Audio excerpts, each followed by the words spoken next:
والصلاة والسلام على أشرف الأنبياء والمرسلين نبينا محمد وعلى آله وصحبه أجمعين. Zaista svaka zahvala pripada našem gospodaru Allahu subhanahu wa ta'ala koji nam je omogućio da se ovdje lijepo okupimo u miru, blagostanju, da sjedimo, da učimo njegovu vjeru, da se potpomažemo na putu istini, da se savjetujemo. Salavat i mir i selam na Allahu poslanika, ali i salatu wasalam njegovu porodcu, časne ashabe i sve oni koji slijedi na putu istinu sudnjega dana. Braćo moja draga,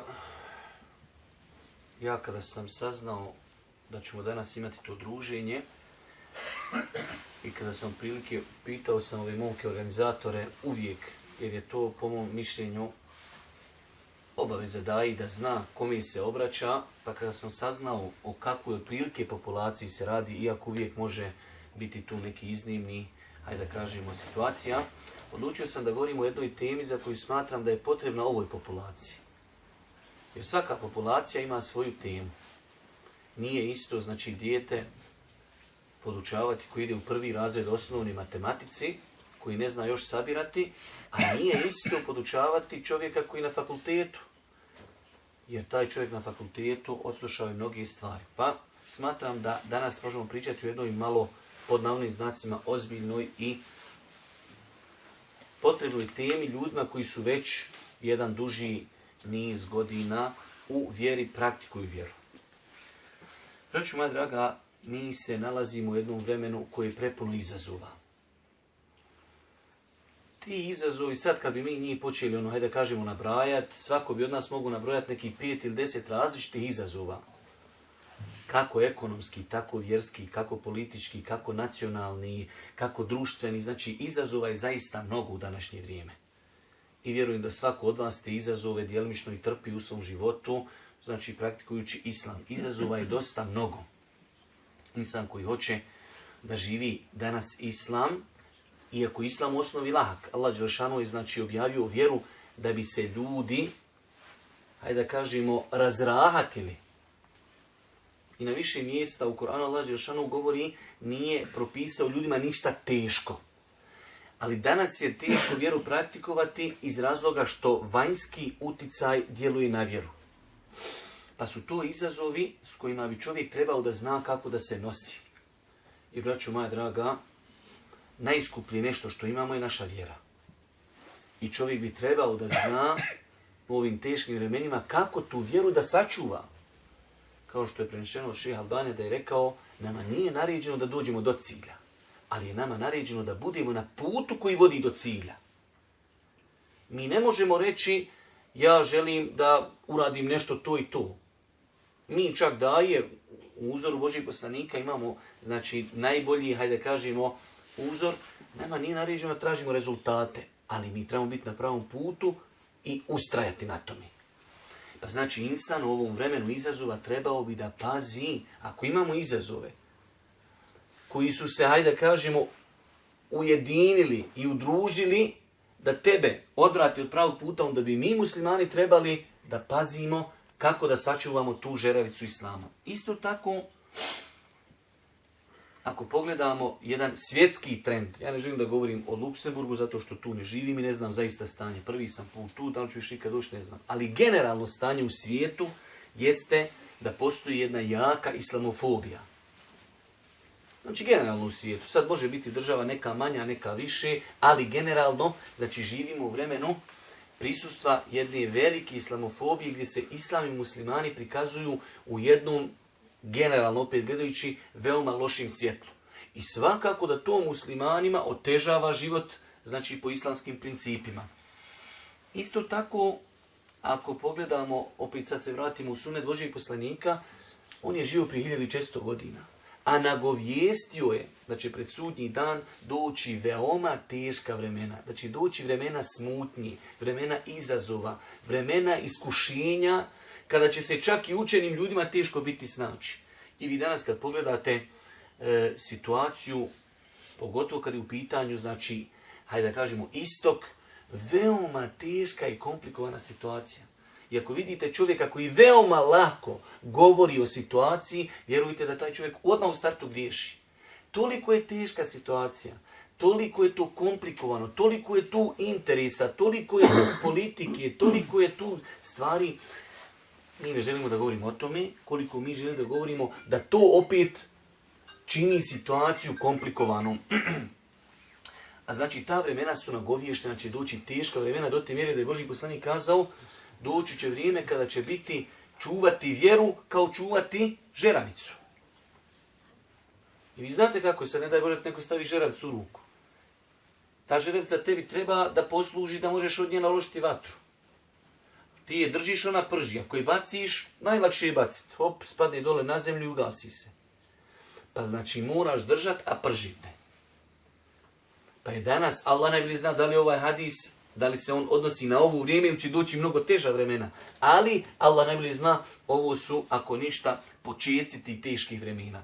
Isto tako, od stanja koji moramo sad spomenuti prije nego što uđemo u temu, jeste da imamo danas ljude, svakako, kao uvijek u istoriji imamo 3 vrste ljudi. Imamo ljude koji su otišli ekstremno lijevo, ekstremno desno, imamo sredinu. Imate ljude danas pod pritiskom društva, otišli su u ekstremno tumačenje islama. I vama je to sigurno jasno. Pod pritiskom, nekada se ljudi, zapamtite ovo pravilo, u historiji islama, kada se god pojavila sekta, drugi ljudi, bojeći se da ne odu u tu sektu, otišli su desno.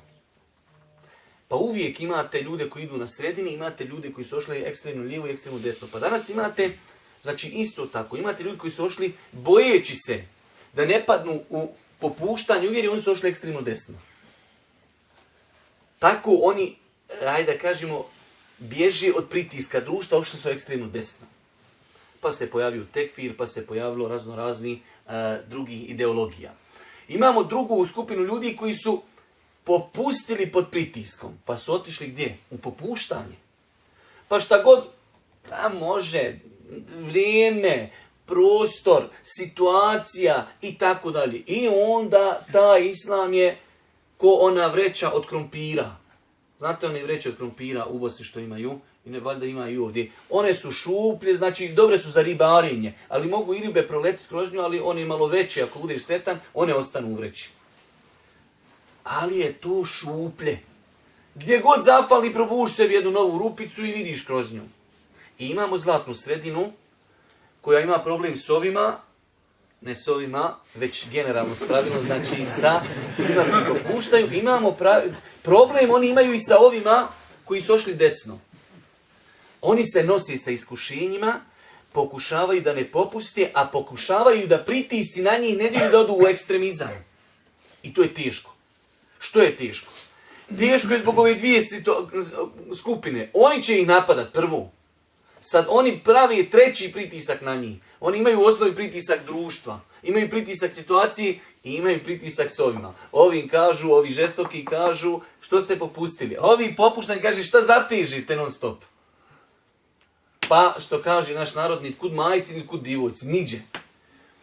Pa je taj put težak. Ali, braćo moja draga, vremena teška, iziskuju mnogo razuma, iziskuju mnogo mudrosti, iziskuju mnogo sabura i iziskuju, govorit ćemo cijelo vrijeme o tome, da čovjek neprestano bude usmjeravan od strane onih koji zaslužuju tu. Isto tako,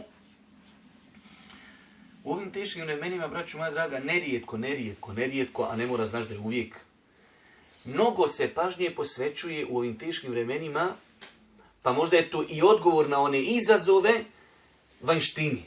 Pa ćete vidjeti veoma malo da se govori o srcu i srčanim ibadetima. Sad kad vam ja rekao, kad ste zadnji put čuli ders ili hudbu ili neku knjigu pročitali o srčanim ibadetima. Dosta puta po internetu, brada, ne brada, nogavice, smije li žena crni džilbab ili plavi džilbab, crna mahrama ili šarena mahrama i tako dalje. Mi oko toga, čitav život mi oko toga raspravljamo. Dok, braćo moja draga, glavni motor čovjekove ustrajnosti jeste njegovo srce. Zato ćete vidjeti ashabe, njihova uspješnost se vezivala za srce. Ashabi su bili gladni, bili žedni, bili mršavi, nisu imali auta, nisu imali ništa. ali su napravili u historiji nešto o čemu mi, kad sanjamo, ne možemo dotle dobaciti. Zašto? Zato što je njihova dinama i njihovo srce i njihov iman bio mnogo jači od nas u današnjem vremenu. Mi imamo sve olakšice. Imaš Viber, imaš WhatsApp, imaš grupu i teško ti onu jednu poruku napisati hadis i samo jednim pritiskom poslati svim ljudima svaki dan po jedan hadis. Teško to. Bubrez će me zaboliti. A sahabima nije bilo teško, gladnim, idu u vojne pohode, ne ide u turizam, ne dade mu kebab, ne. Hurmu jednu dnevno dobije čovjek. I u ratnom pohodu, u Arabiji gdje sunce grije, znači treba ti non stop vode i treba ti non stop jela, on ide u vojni pohod sa jednom datulom dnevno. I nije mu teško uopšte. A danas kod nas klimatizirano auto, ko što nam reče brat, klimatizirano auto, puhalo, grmilo ti s autom na predavanje da dođeš, užet, to ništa ne prestaje. Evo neko mi ružno ovdje sjediti, toplo, lijepo, ugodno, ne bojiš se ničega i nama je teško.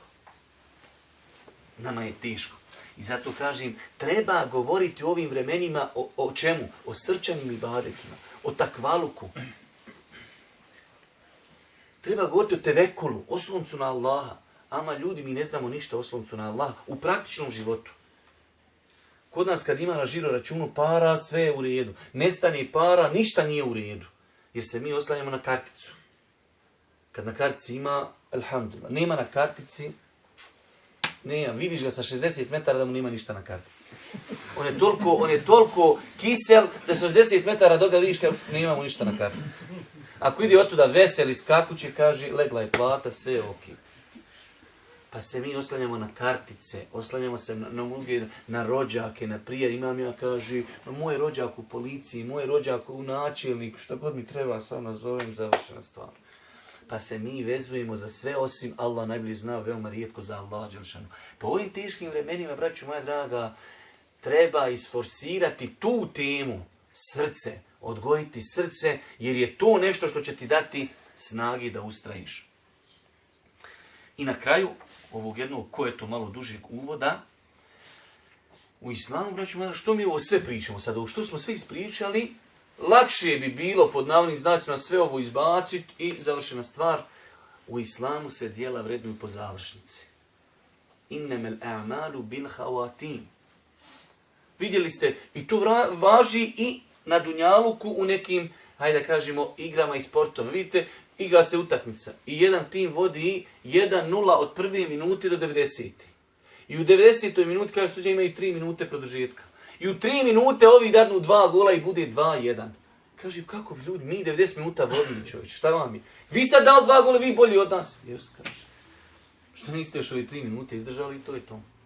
Pa i u islamu tako, čovjek može klanjati i postiti, davati zekijat, biti musliman 60 godina. I kaže, stvarno se nas nikad smrti nema, čekam ja kad će doći melek smrti, nikad više me stvarno dosadlo. Ja više ne mogu. I tu godinu dana jednu ne posti, otišao je u izuzetno opasnom stanju. Pa ovo sve što govorimo jeste, želimo, braću moja draga, da se ojačamo, da dođemo do kraja, ono što kaže Šejh Albani, da dođemo do kraja, a mi na džadi, a mi na istini. Da ne posustamo. Jer sam ubijeđen da sad svakog od vas ovdje upitam, daj mi 10 ljudi koji znaš, koji su nekad klanjali i svašta ono, kad kažemo klanjali, znači to kao neki najveći simbol islama, a mnoge druge stvari, danas to ne radi. Svako od vas mogu nabrojati 10, sigurno. Sjećam se Muje, dolazio i sad ga više nema i vratio se gdje ne treba. Sjećam se Hasije, sjećam se ovoga, sjećam se onoga. Od rata kad počneš, svako od nas 10 znade. Pa je to problem, braću moja draga, neustrajavanje na pravom putu. Zato sam i rekao, mi danas ovaj ders držimo u ovoj populaciji ljudi koji su već u vjeri i njima treba dodatno gorivo da ustraju na putu istini. Sad na tom putu, braću moja draga, čovjek ima određeni kao ležeći policajce. Oni tako i mi razumijemo u Bosni, ne znam da li se svugdje tako zove. Ti ideš, ali imaš nešto što ti pravi problem na putu. Kako te prepreke prevazići? Prije to, znači prvo da mi riješimo da put taj svoj očistimo od tih prepreka, nakon toga mi ćemo, ako Bog da, pričati i kako onda dodat gas i ići naprijed. Ali prije toga da očistimo put, jer ako ti bude grbav put, ne možeš ti tu brzo ići nikako. I taj dolazak do cilja je upitan. Pa prva stvar koja je opasna danas, koja se uvlači u ovakvu populaciju, jeste otupljivanje prema grijesima. Pa vratiš se malo u prošlost, pa prije nekih 5 ili 7 ili 10 godina, ovo mi je bio haram, ovo mi je bio haram, ovo mi je bio haram. Danas su to već postali mustehabi. Nisu to mekruhi, sad idu, to su mustehabi. Nekad samo ima televizor u kući, ga ne upališ, nikad ugašen je on. Ali samo ga imat, to je već bilo široko. A sad više nije televizor, sad je plazma 2 sa 1,5. I tako da ja samo govorim, znači, ljudi sad pod raznim nekim pritiscima veoma lako padaju u grijehe. Ja vam mogu navoditi neki primjer, ako hoćete, uzmite kako se ljudi danas olako odnose na Facebooku prema privatanju žena da budu frendice. Pa što je? Sad način sana koji to nema, to je, vjerujte da ga sad sa Tarzanom poredi. Koja si ti, koji si ti stoljeće, gdje ti živiš? Kad imaš frendica, one selam, alejk, alejk selam, razvali ti porodica, razvali ti društvo, dođeš daji, plačeš, halo, šta ću, 18 godina u braku, 4 djeci, razvodim se sa ženom, poludio sam, hoću se obisiti. A sve počelo otklije od frendica. Da se na vrijeme ručnu potego, sve bi riješio. I tako drugih problema.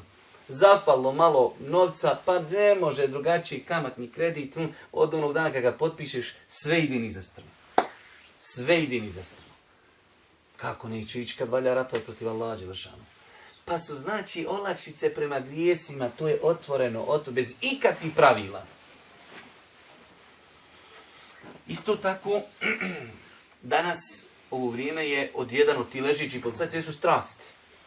I vi vidite, ko hoće razmišljati, pogotovo vidim ovdje ima malo starih ljudi, kad vi napravite komparaciju omladine prije rata i poslije rata.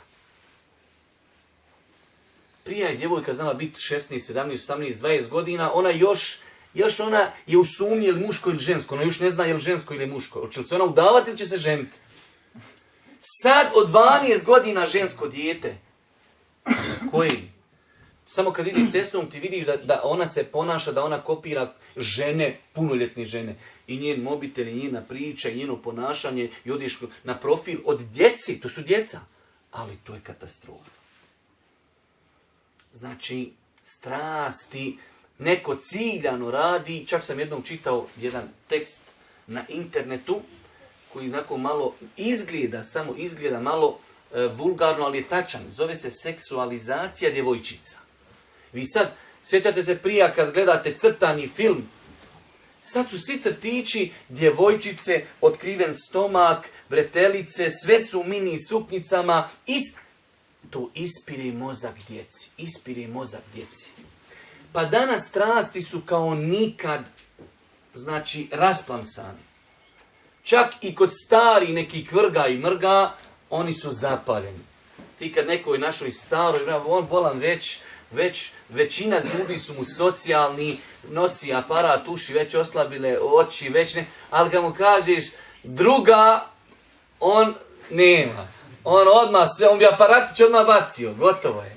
On odmah dolazi sebi. Napuhan i on... Pa znači, imamo, braću moja draga, problem u ovom društvu, sad se forsiraju strasti. A duša, ona nema granica. Inne nefsene ennaratum bisu, duša poziva zlu. Pa znači, imamo jedan veliki faktor da se sad forsira. Pa duša zini, da mi je dunjaluk, da mi je auto, da mi je laptop, da mi je kuću, da mi je 4 žene, da mi je... Imate ljudi, on ne može, nema nikakve šanse da se oženi. Ali on čitav život žena i razvali sebi brak, on zna da ne može se oženiti. Ali napalio ga tamo neko, održao mu je neki vaz od 15 minuta i u njega je samo postoji jedan sunet na planeti, višeženstvo. Ja znam ljudi koji praktikuju kao višeženstvo, vjerujte mi, a na praktikovanju tog višeženstva koji je sunet, počini harama samo svevišnji zna. Gdje je tu logika Allaha? Kad hoćeš činiti sunnet, nelogično je da počiniš mekruh na tom putu, a kamoli da počiniš haram. On dok se oženi ašikuje na Facebooku 3-4 godine, promijeni, samo Allah zna koliko se stara ašikovanja, bez mahrema, bez staratelja, bez svadbe, bez ičega. I kaže, evo mene, kaže, ja sad po sunnetu imam 2 žene. A ona mu je prva svakako pobjegla prvu noć. Ali šta je problem? Strasti. Zapaljen, upaljen, ako ste ikad radili oni žege, kad se žega upali, on je takav ko žega. Isto tako, velik broj ljudi nije svjestan teškoći situaciji. Pa neće da sjedne i da malo razmisli o halu i stanju. Ok, ono što smo malo prije spomenuli, zar to nije zabrinjavajući, ja rab? Pa i sam ja bolji od onih svojih ahbaba koji ja znam od 95. koji su klanjali, bili, prodefilovali i danas ih nema nigdje. Pa politička situacija, pa ekonomska situacija, pa stanje ummeta, pa isto gori, pa muslimani. Ništa. Čovjek nije svjestan težine situacije. Isto tako, od tih ležećih policajaca jeste što se danas nama nameću direktno i indirektno nama, pogotovo našoj djeci, loši uzori da ih djeca slijedi. Pa je to jedan od prepreka na putu. Imaš, dobro, ženio si, imaš ženu, imaš djecu i ti bi ženio da živiš nekim lijepim životom, ali ti neko djeci plasira da je igrač, pjevač, manekin, da su to, treba frizura da bude takva, treba da bude ušnjak takav, treba da bude dres takav. I nije ti, znači to je tebi problem. Vidiš svoju djecu svugdje hoće osim pravo. Pa je to jedan veliki izazov. Isto tako, od ti ležećih policajaca jeste pritisak društva u kojem se ti nalaziš, tvoje rodbine. Čovjek hoće da ustraji na pravom putu, njegova mama, njegov babo, njegov amidža, njegova tetka, pa što će ti tu, pa de još malo prohudaj, pa malo, pa što si se, pa šta je, pa i tako. Znači, ljudi na insana vrše pritisak. Isto tako, od ovih ležećih policajaca jeste i neispravno shvatanje Allahovi milosti. Pa ljudi malo nauči nešto o vjeri i kaže Bismillahirrahmanirrahim, Allah je spomenuo ovdje milost, Allah je milostiv, teška su vremena, pa treba to uvažiti i onda ljudi sebi otvori jedna velika vrata Allahove milosti. Svakako Allahova milost je velika i mi ne možemo pojmiti koliko je velika Allahova milost. Ali, braćo moja draga, i Allahova kazna je žestoka. Pa to treba da budu kao 2 krila kod ptici, nema ptice koja može letiti s jednim krilom. Pa strah od Allaha i nada u Allahu milost. To može čovjeka održati na pravom putu. U protivnom maći jednim krilom i morat će ići u pogrešnom pravcu. Da, Allahova milost je velika i Allah će nam ono oprošiti što smo, pazite, evo navešću vam primjer u nas u Bosni, ne želim da govorim o Luksemburgu, u nas je, hoćeš da imaš auto, moraš ga registrovati, znači da ga osiguraš. Osiguranjem komercijalno je haram, oko toga nema nikakvi raspravi. E sad imaš 2 opcije, ili da počiniš taj haram jer ti ga je neko nametnuo, ili da budaš pješici. Pa ti kažeš Gospodaru, ja da ikako mogu bez osiguranja, ali ne mogu bez auta, valjam ići na derso, obilazim rodbinu, ovo ono, treba mi auto, ja ću počiniti taj haram, a ti znaš da ja to mrzim. To ćemo očekivati da ta Allahova milost nama prekrije što smo morali uraditi. Ali ti po cijelu noć s frendicama i onda na sabahu, Gospodaru, oprosti. I opet poslije sabaha, dok predaš selam, opet nastavljaš sa njima. Nelogično. Ovo ne znači zatvaranje vrata, teube i pokajanja, ali kažem nelogično. Insan radio grije i kaže ja se pokajte, alhamdulillah, bujrum. Ali da se čovjek ne igra sa tim, Allahova milost je, kaže, velika i tako dalje. Isto tako, nada u dug život. Znači, vjerujte, braću moja draga, sad kad bi insan sve nas počivše od mene, pa sve uzduži poprijeko da nas upita, dobro, kad nekad praviš taj svoj neki životni plan, ima li igdje da će tu i taj plan biti prekinut sa smrću? Nema, kaže, niće. Pa, otprilike ko Nuh alejhi selam 950 godina, nakon toga ja bi tu uvrstio da ću možda i ja tada otići. Ali prije Nuha nikako. Planovi, sve su to planovi, uradit ću, napravit ću. A vidjeli ste tako mela, to je najveći ibrat da čovjek vidi da se okoristi onom smrću drugih ljudi. Kako ljudi umiru? Ovaj bio vozio se u autu, mrtav. Ovaj dobio moždani, mrtav. Ovaj ovdje, mrtav. Nikoga nije pitao, jesi spreman, jesi li klanju, jesi li pokrivena, jesi li imao kamatni kredit, jesi bio na hađu, gdje si, šta, ništa. Puf, završeno, ukopaj i gotova stvar. Pa insan treba sebe, ok, ja sam tu na dunjaluku, jesam, ali da se svakodnevno preispitujem, čekaj, a šta ako sutra bude smrt? Jesam spreman za nju? Ja nisam. Šta je rješenje? Popravljati se. Rješenje je sve ono što znamo da je, ne daj Bože, loše u našem životu, da to izbacivamo maksimalno. Hamad ibn Seleme, šejh od imama Ebu Hanife, kažu njemu, kad bi mu rekao, sutra ćeš Hamade umrijeti, kaže, neko umrijeti. Ja ne mogu, kaže, u svoj život dodati ni jedan sevap. Ne mogu. U mene život full dobrih dijela. Što misliš da nama, ne daj Bože, neko kaže, sutra ćeš umrijeti. Tako bi trebali pokušati živjeti svakako u sve ove dunjalučke obaveze. A zaista možda ću ja sutra zaista umrijeti. Ne daj Bože da neko ti kaže, kad bi znao, kaže sutra ćeš umrijeti. Kako bi čovjek živi? Da li imamo vremena sad? Ostalo još 16 sat, pa i nakon nije to ništa puno, idem još koju seriju da pregledam, ode malo još jednom otići negdje prohodat, ama ne bi 100%. Svi bi zikrili, svi bi plakali, svi bi učili Kur'an, pisali bi vasijete, svi bi gledali da dadimo neke smjernice, zadnje ženi, čuvaj djecu, pazi djeco, gledovi, tako bi se trebali, dijelimično tako bi se trebali pokušati ponašati. Sad, imamo za kraj, a taj kraj je dug, ali za kraj, kad smo otprilike pokušali spomenuti te neke izazove, a njih ima još, nakon što čovjek ukloni te prepreke iz svog života, sad dolazi, vidjeli ste, oni koji se bavi malo tom informatikom, a ja se ne bavim, ali čujem od njih kakav je sistem. Kad čovjek ima viruse u kompjuteru, šta uradi? Izbriše sve i onda ponovo instalira lijepo. I nakon što smo mi riješili prepreke, sad nam treba dati injekcije. Kako ustrajati? Nakon što smo vidjeli kako je opasna situacija, kako je teško, kako su veliki izazovi, ok, mi to sve znamo, sve to trpimo na leđima, kako da ustrajimo? Pa evo nekoliko, nećemo puno, 10-12 savjeta. Prva stvar, braćo moja draga, jedan od najvećih pomagača insanu danas, nakon Allaha dželešanuhu svakako, jeste šerijatska naobrazba.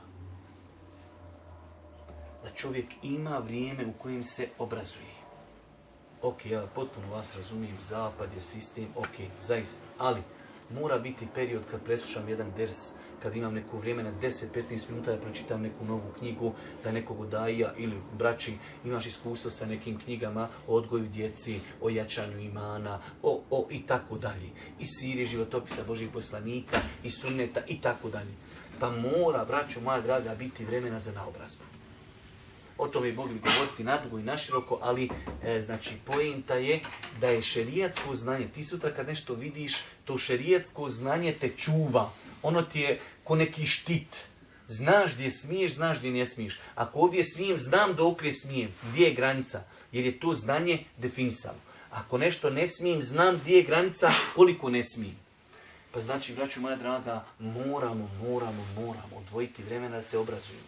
Da učimo, da čitamo. Isto tako, ako pogledate, mnogi problemi na terenu nastaju kao plod neznanja. I mnogo je pokazatelja neznanja. Znači, koliko puta nas daje, ljudi kontaktiraju, uradio sam nešto, nisam znao. Pa obrnuto treba pitati prije nego što uradiš iz neznanja. Pa znači, plodova neznanja je mnogo. S druge strane, braćo moja draga, kad smo govorili o znanju, sad, koje je znanje? Prvenstveno, najjače primarno znanje je Kur'an i sunnet. Treba nam povratak Kur'anu i sunnetu. Da svako od nas razmisli, jer smo to mi malo držali hudbu, ne znam ko je da sve bio, ali naš odnos prema Kur'anu, koliko vremena danas provodimo s Kur'anom, da li smo ikada ili koliko puta u mjesecu zaplačimo sa Kur'anom, koliko pojimo svoju dušu sa Kur'anom, koliko znamo hadisa Božijeg poslanika. Pazite, ja ne želim zaista, svi mi imamo svoj mahana. Ali vi imate ljudi, dođe nešto ti citira, kaže, pa nešto je, kaže, ne znam, nije li hadis ili ajet. Pazi, znači, toliko je naše površno znanje. Dobro, evo, ako je ajet, da li je taj ajet derogiran, derogirajući? Da li je taj ajet, možda je to ajet koji se odnosi samo na poslanika, ali i selam. Ili, tako dalje. Hadis, evo da reknemo, jest hadis je, ali ima li hadis ocjenu? Može biti, citiraš ljudima, ja znam, vjerujte. Dođem čovjek, kaže, čuo sam od braće, ja radim tako da mi smena, dolazim kući nakon ikindije do akšama, ja jedino tada mogu zaspat. Ali kaže, ja ne smijem, čuo sam od braće hadis, ko zaspi nakon ikindije i probudi se lud, neka ne krivi nikog osim sebe. Ja, kaže, sebi krije se, postavljam pod oči, sam da dojem do akšama da ne zaspim. Rekao, dragi brate, spavaj slobodno, apokrifan hadis. Laž. Ali kad je neko njemu citirao i on jadnik iz svoje bogobojaznosti, što ga ja razumijem, ali hoću samo da dođemo do onog, kad kaže neko, ma ne znam je li ajet ili hadis. Ama to ti je, ko da si rekao, putujem u Evropu, pa ukoš držav, ma nemam pojma, neđe gore, ili je Francuska, ili je gore negdje, gore ću negdje putujem. Halo, ofulo, da ti meni rekneš u koju ćeš ulicu, da mi rekneš u koju ćeš on ne zna koju će državu, čoveče. Čovjek kad dođeš najradom gdje ćeš, vola, ne znam, neđe idem gore, neđe prema Evropi. Ja, rab, koja Evropa, bolan? Toliko državica, toliko gradova, toliko ajne, to vam je isto kad ti čovjek kaže nešto ili ajet ili hadis. To ti ko čovjek na Sarajevskom aerodromu kažeš ti, gdje hađija putuješ, vola, ne znam, neđe imam pasoš, neđe sam nanijetio gore. Pa ako je, znači, ok, putuješ u Luksemburgu, koji grad? Ako putuješ u Holandiju, koji grad? Koja ulica? Ko te čeka na aerodromu? Ovo, ako je ajet, kako ga razumijemo? Ako je hadis, kakva je njegova vjerodostojnost? Pa ako je vjerodostojnost, šta je ulema o njemu rekla? Kako se tumači? Pa znači, braćo moja draga, povratak Kur'anu i sunnetu, da imamo knjigu Rijadu Salihin i da je ne stop iščitamo. Kad hoću nekom nešto reći, kajem, a vi, prošlo sam tu Rijadu Salihinu i taj hadis se tu nalazi. Da se na nešto možemo pozvati. Pa povratak Kur'anu i sunnetu učenjem i praksom. Učenjem i praksom. Isto tako u tom posebno moment, to je što ona tematika, jučer smo i malo obrađivali, tedebor. Življenje sa kuranskim ajetima. Allah Đelšanu kaže u Kur'anu, efe la yetedabbaruna al-Kur'an. Zašto oni ne razmišljaju o Kur'anu? Kitabun enzelnahu ilaikum mubarakun liyadabbaru. Pogledajte kako se ovaj ajet izgovara. Kitabun enzelnahu ilaikum mubarakun liyadabbaru. Vidi koliko ti treba da priđeš preko ovih riječi. Tako je njeno i značenje. Da bi se zaustavili na njegovim značenjima. Jer dosta puta u Kur'anu imate da riječ svojim izgovorom odgovara značenju.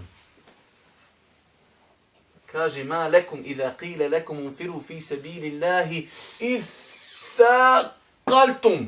Šta vam je kad vam se rekne da idete u boj? Vi ste se zalijepili za zemlju. Izgovor riječi odgovara značenju. I ovdje, lijedeberu. Ne možeš drugačije izgovoriti, ovako se izgovara. Da bi se zaustavili kod značenja kuranskog. Pa da čovjek uzme ajet da se zaustavi kod njega. Ja, rab ženo, vidi ovaj ajet. Pogledaj kakva je vidi veličini Allaha, vidi težine sudnjeg dana. Odite djecu da vam pročitam. Kako ćemo na sudnji dan? Vidite koliko je opasna kamata. Pogledajte koliko se naređuje namaz. Imate u arapskom svijetu jedan sad fenomen što je pozitivan. Malo neko izda knjigu spominjanje namaza u Kur'anu. I sve ajete čovjek uzme u Kur'anu koji se spominje namaz i onda on o tome govori. Ali to su toliko ljudi istražili da sad imate brda u Kur'anu, vjetar u Kur'anu, namaz u Kur'anu, zekijat u Kur'anu, odnos roditelja prema djeci u Kur'anu, odnos prema jetimu u Kur'anu. Kad ste čuli da je neko u Bosni uzeo Kur'an i istražio neku temu takvu, tematski, da kaže ja sam pročitao Kur'an i sve ajete o jetimima ja sam izvadio. Da se naučimo kako nas Kur'an usmjerava, jer ajeti jedni drugi je tumači. Pa ćeš naići na jedan ajet, šta je ovo ja rab? Ali drugi ajet ga pojašnjava. Pa znači, da tako u sebi idem pročitati Kur'an, izvadit ću sve ajete koji govori o vrijednosti namaza. Izvadit ću sve ajete koji govori o vrijednosti sadaki. Ima to ljudi na arapskom, ali da se vezuješ za Kur'an, nema toga kod nas. Još smo mi daleko od toga. Allah to svako od nas može.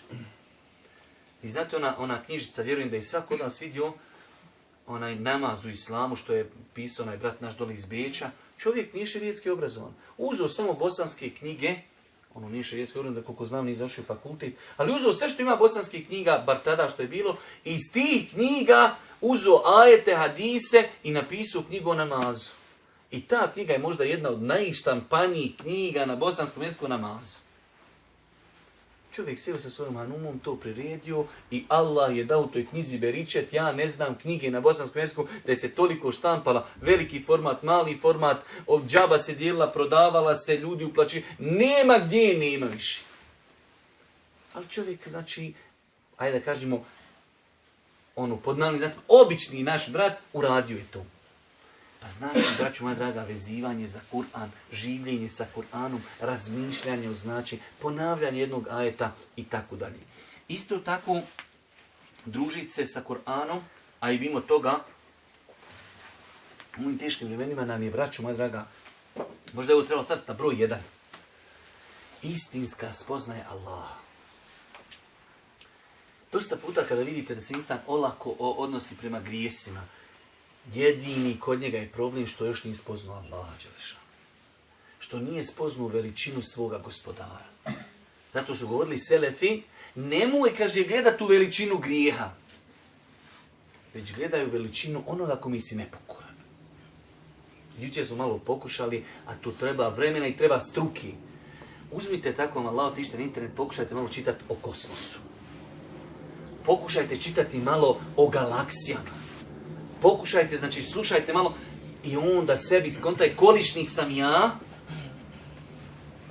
a koliki je onaj koji je stvorio taj kosmos i koji je stvorio mene. Koji mi je dao slobodu volje. Pa znači, braćo moja draga, kad insan to spozna, vjerujte da će ga to u mnogim stvarima će ga djelimično odgojiti, sputat.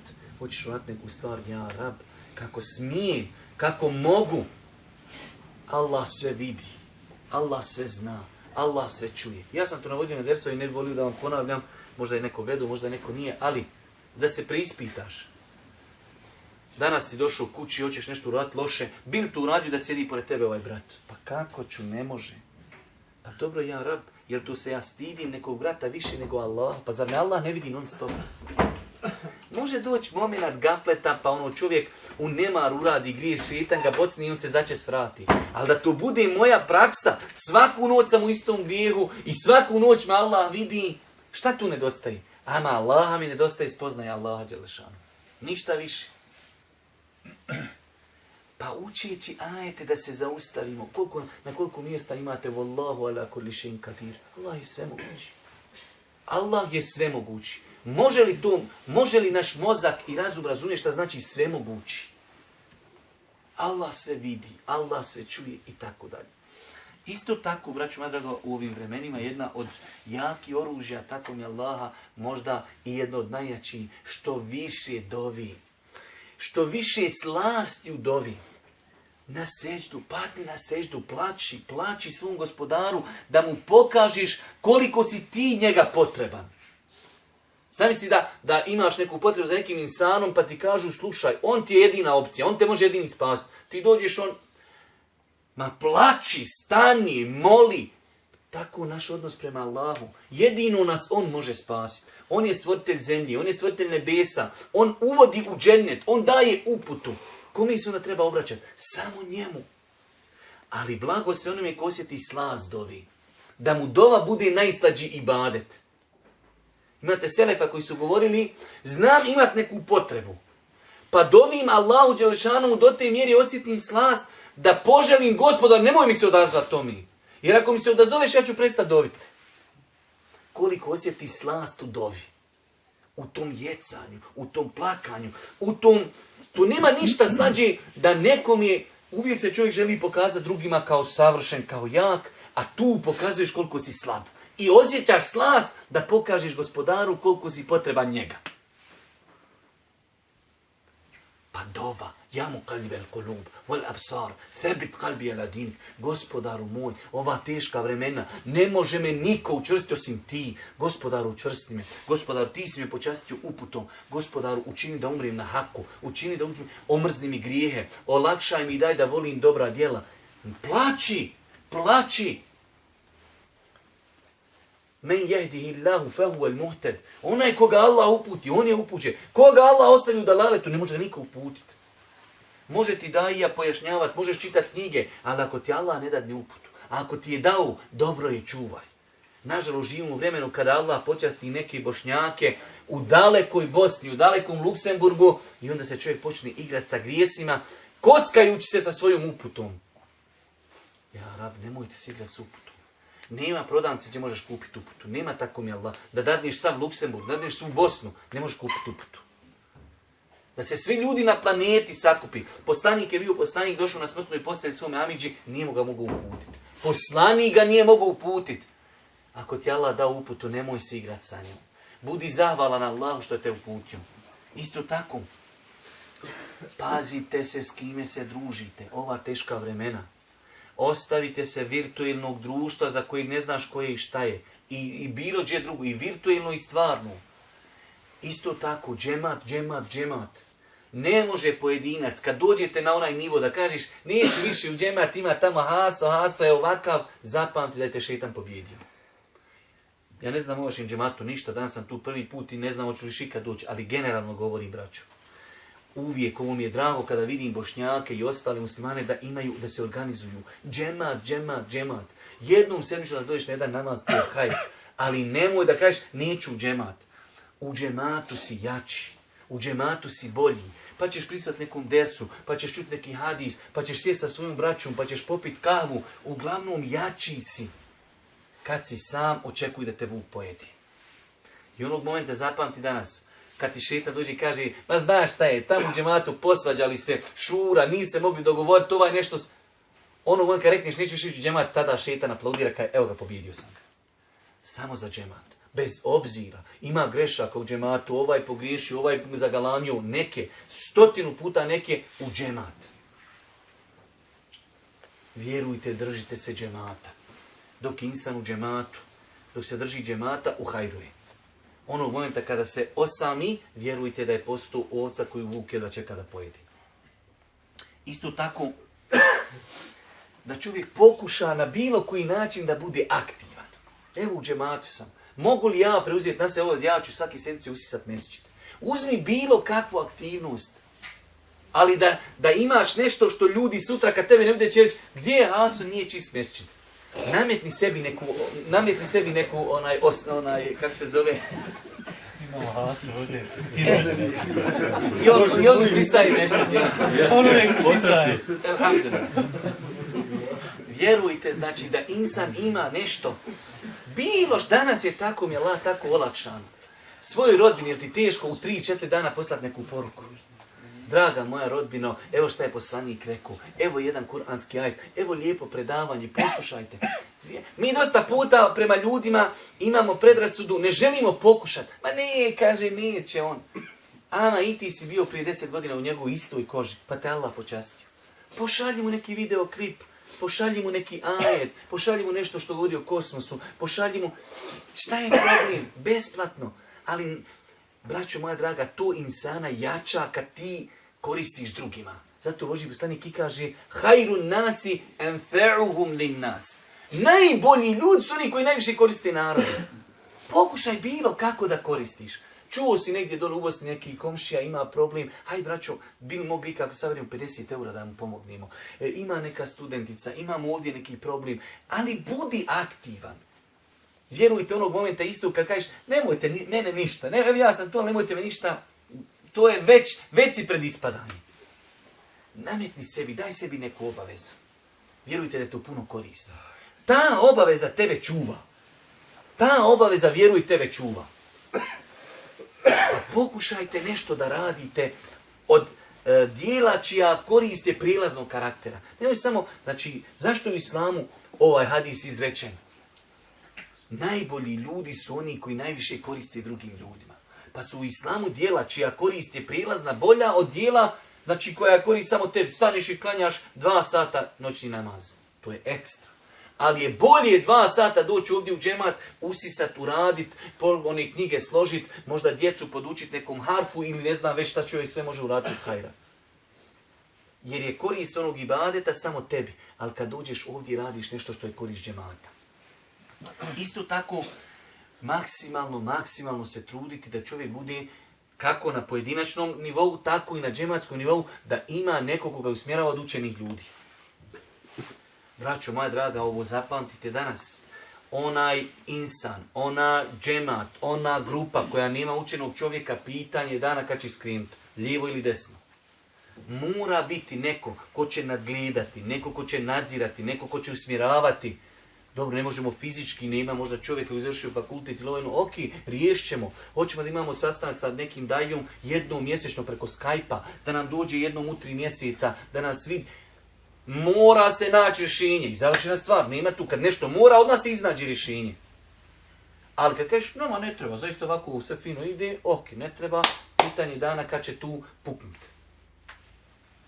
Pa znači, braćo moja draga, veoma je bitno da se čovjek vezuje za učenu osobu, povjerljivu, osoba čije znanje, ako Bog da je ispravno, i osobu koju ne sumnjamo. Ja, sad ću vam reći tako ukratko, jedno svoje iskustvo. Po meni je sad stanje u Bosni veoma dobro, između ostalog, zbog toga zato što, alhamdulillah, imamo dosta naših momaka koji su bili, studirali, vratili se i braću koja vodi aktivnosti putem organizacije usmjeravaju. Danas imate, u jednom Sarajevu imate 10 davetskih organizacija, nema ni jedna organizacija koja nema u upravnom odboru svoga daju. Tako smo mi napravili sistem. Ne može biti davetska organizacija, treba da bude tu daje, nego oni izaberu. Ali mora biti ono, mora. Ne možeš nikom ništa natjerati, ali da bi ta organizacija išla u pravom smislu, u pravom pravcu, treba da ima učenog čovjeka. Tako i ovdje. Mora da bude učen čovjek. Kako će se taj čovjek riješiti, ja ne mislim ono u smislu nekad baš fizički, ali treba biti neki kontakt. Za neka škakljiva pitanja da se pitaju učeni ljudi. U ovim teškim vremenima, braćo moja draga, ostale su 3 stvari i eto, nemojte se više bojati, jer ja znam ovi tam kod vrata njima je najgori što im od svuda miriši pečenje, ali eto, završit ćemo brzo. 3 stvari.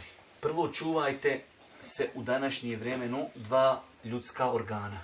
Čuvajte svoj jezik i čuvajte svoje oči. To su 2 organa koja treba da idu na super kontrolu. Pazi se šta pričaš. Ne leti tamo gdje nemaš znanja. Ne leti tamo gdje te se ne tiči. Božji poslanik kaže, od potpunosti čovjekovog imana je da ostavi sve ono što ga se ne tiči. Ostavi se Bosne, ostavi se Safeta, ostavi se ovoga, desilo se, ne znam ništa, ja živim u Luksemburgu, imam ženu, imam djecu, imam džemat i završena stvar. Ostavi se onoga što te se ne tiči. Ostavi se onoga što ne znaš. Vidio si tamo neki daja napisao članak, kaj ja ovo prvi put čujem. Ma Ibn Tejmije, Džesi Pašaba, ti sve čuo, pa sad kad nešto novo čuješ, nešto ti čudno. Kaže, ja to kaj prvi put čujem. Da ne navodimo ne aferime, nismo ni to ni učili tako ni u bočini, ne može to, razumiješ, Znači, braćo moja, čuvat jezik i čuvat oči. Oči su prozori ka srcu. Oči su prozori ka srcu. Čuvat oči i čuvat jezik. Ostale još 2 stvari. Strpljenje na ovom putu i samo obračun. Znači, braćo moja draga, ovaj put je, rekli smo, težak. Zalog je skup. Rekli smo, sinoć, hoćeš da kupiš novog Mercedesa, moraš 6 pršljenova dati. Ne možeš za novog, sa 4 nikako proći. 6 ti ode iz za novog. Polovnog možeš sa 2 pršljena proći. Ali za novog 6 ide. I kao, ok, bit ću 6 i bit ću invalid i sve, ali daj do ovog Mercedesa. A taj novi Mercedes se može slupat kad god hoćeš. A sad hoćemo džennet vječni u kojem imaju hurije, u kojem imaju bašte, u kojem imaju dvorci, u kojem imaju poslanici, sve to s pola pršljena. Ne ide, ne mora nikako. Ako je mjerža 6, onda džennet minimalno ide 7. To je minimalno. Ali moraš čitavu kičmu dati. Pa moraš šta? Mora biti kritike, mora biti sabura, mora biti samo obračuna, braćo moja draga. Znači čovjek, ok, dok li si ti pješću stigu? Gdje ideš? Jesi skrenuo, pravo i tako dalje. Mora biti samo obračuna, mora biti strpljenja, mora biti žrtvi. Rekao sam sinoć, podlačim i sad. I evo sebi posljedno, čime si ti pješću zaradio džennet? Čime bi ga, šta moraš, daj nam reci, ko na trojica kad su bili u onoj pećini. Krenuli, počela padat kiša, noć, sklonili se, pala jedna velika stijena pred pećinu i kažu, cijenjeni pretplatnik nedostupan, nema.